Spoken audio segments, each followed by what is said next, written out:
when you've graduated from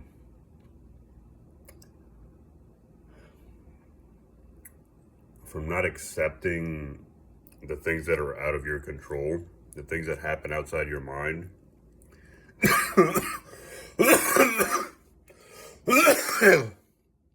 Sorry. When you learn to have a little bit of agency, as we call it, and you focus more on the things that go inside, that go on inside your mind, actually, rather than out of it. And by the way, you never really do, fully. You will question the world around you sometimes. You will question the things that people do. But eventually, we all learn, right? Every single one of us, even the most hard-headed, eventually ends up accepting any one thing that happens. There's that one thing that I guarantee is in the back of your mind that has bothered you for the longest time, and you've just never been able to let it go. It may not be intensely in there, but you may not feel it intensely, but you've never been able to let it go. All right, we all have that one thing. I can promise that you will let it go one day. It's gonna happen. It may take a long time, and hopefully you don't die many years from now not having let it go. But the point I'm trying to make is we all eventually do let things go in time, in our own way, through our own process. Where was I? And we all acquire things, no matter how open-minded and how accepting we think we are, we all have little things that we see around us that we don't like, things that rub us the wrong way, right? But as I was saying, as you go through this process, this sort of proverbial graduation, as it were, where you don't cross the threshold, but you get better over time, right? You become better at accepting external things. You focus on your internal world a little more, on what's going on inside you. Again, you don't cross the threshold, but you start to shift. You focus less on what happens out there and a little more on what happens in here.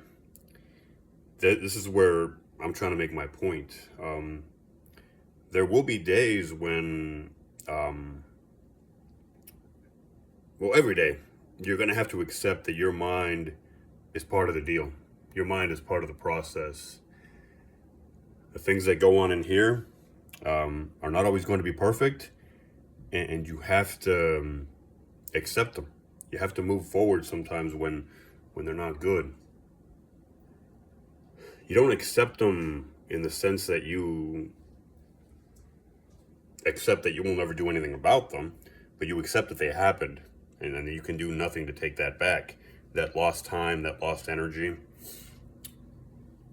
Sometimes, some days, and I might say most days, probably every day,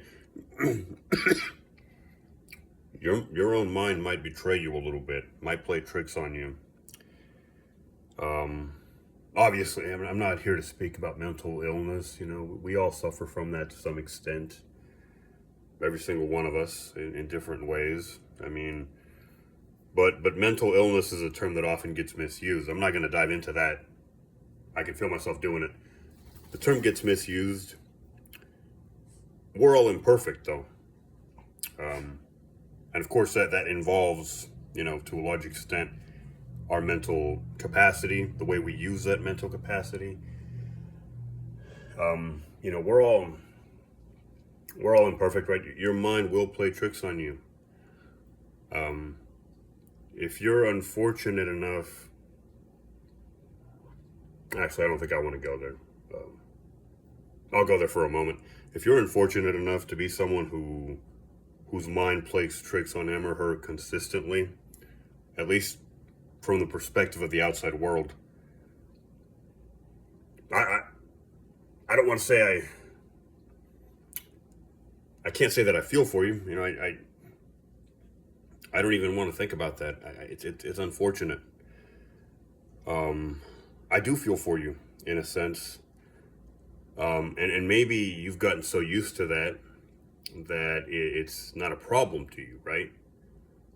But that's not what I want to talk about. You know, I think for most well-adjusted or relatively well-adjusted human beings, that whole thing I was talking about with your mind playing tricks on you is not going to be commonplace. It's going to happen.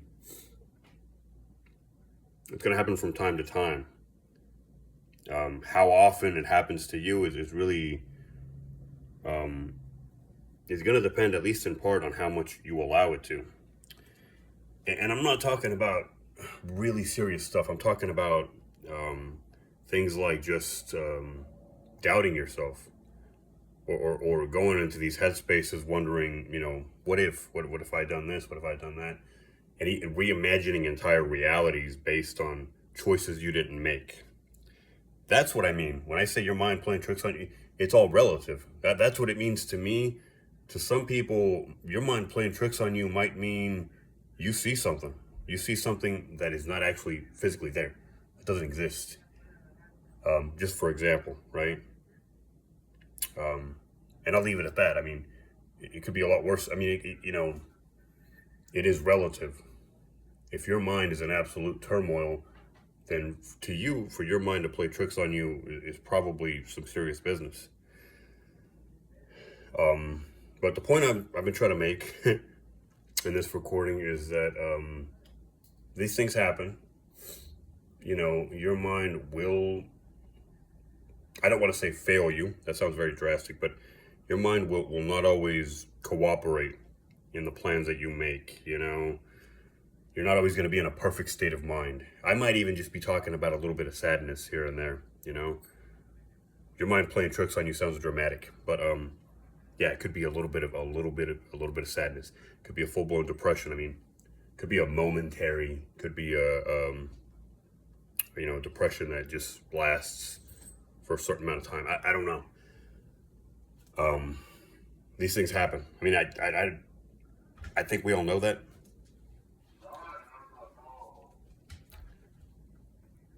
These things happen. I think we all know that. I think, unfortunately, for some of us, it's more common sense because we're so used to it.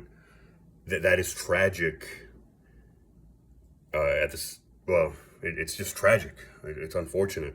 You know, I don't think anybody should have to go through that. But, well, as we know, it happens. You know, some people have the capacity to get better. Some people have the capacity and they don't take advantage of it. Some people have the capacity and they do. And some people don't have it. Some people are unfortunate enough that they... And I'm going to stop talking here because I feel myself going to a place of contradiction. I don't want to believe that anybody is stuck where they are, that anybody isn't capable of becoming better.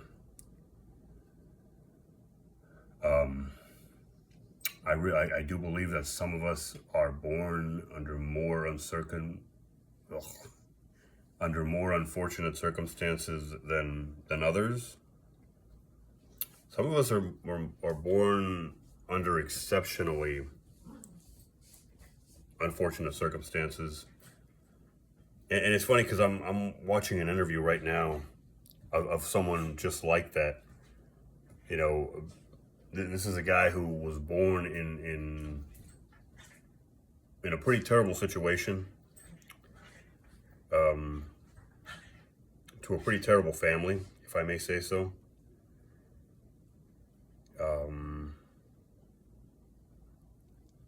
And it could have broken him. It could have broken him, and it didn't. You know, he became better than a lot of us. And we see stories like that all the time.